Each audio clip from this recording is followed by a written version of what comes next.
So we'll start with what is an IRR. See, IRR is the return that an investment will generate over its lifetime. Okay, so it's something like profitability, but not exactly profitability. Okay, it's something like profitability. IRR is the discount rate at which NPV of a project becomes zero. This is a very important point, so please remember it. IRR is the discount factor at which NPV becomes zero. Okay, it gives you an answer in percentage. The higher the IRR is better. Again, this is a method which is like equally important to IRR, but still NPV is superior to IRR. So that is a very important point. So what is the decision criteria? If the IRR is higher than the required rate of return, accept it. If the IRR is less than the required rate of return, reject it. Okay. So if IRR and cost of capital, okay, if IRR is 15% and cost of capital is 10%, then accept the project. If IRR is 15% and the cost of capital is 20%, then reject it. So that's how the decision criteria works. So this is a very simple IRR problem. We have a project which gives cash inflows for 2 years, so 100 and 100. Discount factor is 15%. We got the discount factor numbers. This is a discounted cash flow. We've added them. We've deducted the investment and we finally got a negative NPV. Okay. So we'll again compute the same problem with the lower discount factor. Why are we like lowering the discount factor? IRR is the discount factor at which NPV will be 0. So that is the IRR. So our job is to find out the NPV when it becomes 0. So that's the inverse relationship, right, between the discount factor and NPV. When the discount factor is higher, NPV will become lower. So if you are going to reduce the discount factor, the NPV will be higher. So IRR is a point at which NPV is 0. So the IRR is between, so the 0 is between these two numbers. Between these two numbers, the 0 lies. If 0 is between these two numbers, then the 0 is also between these two discount factors, right? So what we'll do, we will again compute it. So I have computed at 12%. Okay, 12% is in between the 15% and the 5%. Yes, it's correct. If I work it out, I get an NPV of 0. So what is the IRR? IRR is the discount factor at which NPV becomes 0. So the discount factor is IRR, 12%. Let us discuss the same logic with the graph. So in a graph, we will take a plot like this. So this side of the line, we'll take it as NPV. This side is positive NPV and this side is negative NPV. This side we'll take it as the discount factor and we'll mark the center point as the 0. So it's a 0 NPV and also the 0 discount factor, this point. So we'll have the same numbers which we used earlier. We'll have like 5%, 10% and 15%. So for 5 and 15 we have computed and we got an answer of, when we had a discount factor of 5, our answer was 16, and when we had a discount factor of 15%, we had an answer of minus 7.4. So we'll mark those 2 points alone. So the stars marked at 2 points. Now what we'll do is, we already discussed that the NPV was, sorry, that we have to make the NPV 0, okay, because when it becomes 0, that is the IRR point. So our job is, somewhere the logic works like this.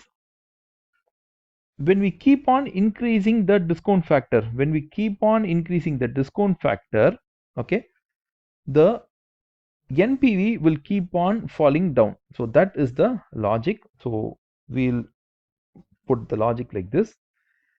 So when you keep on increasing, so for 6% discount factor, this should be the point. For 7% discount factor, this should be the point. For 10%, this should be the point. 11%, this should be this point. for 12% this should be the point. Okay, for 12% that should be the point. Now where is the IRR? IRR is here. So why that is the IRR? Because IRR is the discount factor at which NPV will become 0. IRR is a discount factor at which NPV will become 0. So if you use a discount factor of 12, the NPV becomes 0. So that is what it's being explained there. So hope you have understood the logic here, because the same logic can be asked in several different ways. So is IRR simple to compute? Yes. Is it easy to understand? Yes. Does it consider the whole life of the project? Yes. Does it consider the cash flows? Yes. Does it consider time value of money? Yes, it uses the discount factor through which it uses the time value of money. Does it maximize wealth? The answer is no. Okay. Does it focus on risk? Yes. Can we do additional calculations? No. Is it expressed as a percentage? Yes. So this is a summary of IRR. So we look at this concept. So these are the advantages of using a IRR. The IRR provides the information on the margin of safety, okay, that NPV does not give. So you can also find out the margin of safety for a project, and you can also find out when you don't need to invest in a project. So you can also find out when the project would become uneconomic, okay, or a negative NPV. So for example, we take like this: a company wants to invest in 3 projects, okay, A, B, C. IRR is 20, 10, 20, 15, 11. Cost of capital is 10 for all the 3. Margin of safety is the difference between these 2 numbers. So you got this one. So you just deduct them. You got this number. We can find out the margin of safety in percentage. So you can take the IRR minus the cost of capital divided by the cost of capital into 100. So that's a percentage. Margin of safety tells you how much the cost of capital should increase, okay, should increase to make the IRR 0, okay, to make the IRR 0. So if it indicates 100%, then the cost of capital should increase by 100%. So only when the cost of capital increases by another 10%, your IRR and this number will become same, okay. If your cost of capital has to increase by 50%, then your IRR on this one becomes equal. So here again the same logic, if it increases by 10%, that is by 1, your IRR becomes equal. So the logic is, this tells you what is the sensitivity of the project, okay. So which is the best project? Project A is the best one, because there's a what to say, there's absolutely you don't need to worry about the cost of capital like doubling up or becoming another 100% higher, because that's not going to happen at all.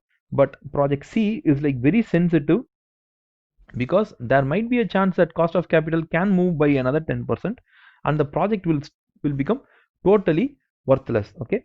So even if you do a good job, still the project itself becomes unviable. So that's about the pros of IRR. It indicates risk. So we'll see what is the non-conventional cash flows. So a conventional cash flow looks like this. The 0th year alone, the cash goes out. All the years, other years, the cash comes in. In a non-conventional cash flow, the 0th year, the cash goes out, and also in some other future year, the cash goes out. Okay. So this is a non-conventional cash flow. We will also see another example. So here in the 0th year, the cash goes out. Also in the 3rd year, the cash goes out. Okay. So conventional is only once the cash flow goes out, and that's on the 0th year. But in non-conventional, apart from the 0th year, in some other year also the cash goes out. So that's about non-conventional cash flows. Now, if a project has cash outflows during its life or at the end of its life, in addition to its initial cash outflow, The project is set to have an unconventional cash flow. Just now we've gone through it. Projects with such cash flows, okay, unconventional cash flow, will have more than one IRR. That is a problem. So only for conventional cash flow you can do IRR. For unconventional, IRR will give you some different wrong answers. So don't do for unconventional cash flows.